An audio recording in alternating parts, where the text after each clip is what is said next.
Hey everybody, welcome to Tool Tuesday. My name is Cassy, and today we're going to be running through our final steps to cut that file that we designed last week on our CNC router.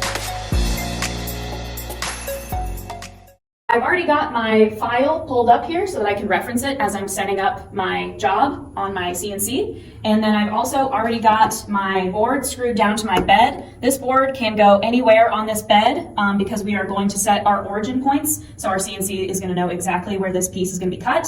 The important thing is to make sure that this piece is in the correct orientation. So this way on our CNC is our X and this direction is our Y. So you can see that that is the correct direction as we have it set in our file here.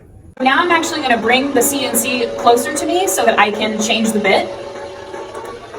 So I do that with this keypad here.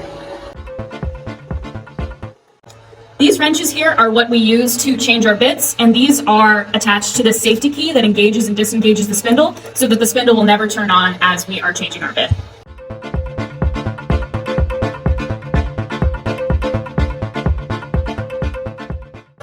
Alright, so now I'm going to set our X and Y origins. So you can see on my VCarve file here that I have that set in the middle with these lines here. I am going to move CNC so that it points right to our center point. I already have that marked on our board there. The Zing process actually uses this Z plate here. So there is a current running through this plate and this clip here.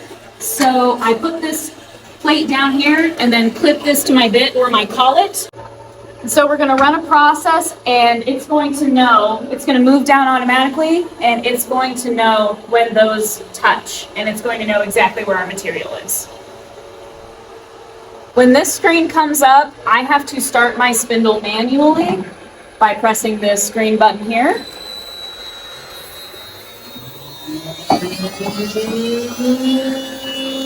And as soon as my spindle is sped up, I can press OK, and it's going to start running my file.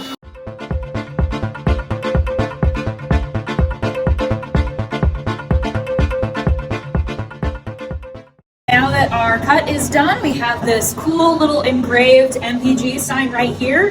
VCarve is really cool because you can kind of come back in here and paint these, sand it back, make sure it's nice and clean. Or if you like, sometimes what I'll do is I'll paint this beforehand and then cut this and then you're left with bare wood underneath. So you can get some really cool effects with it.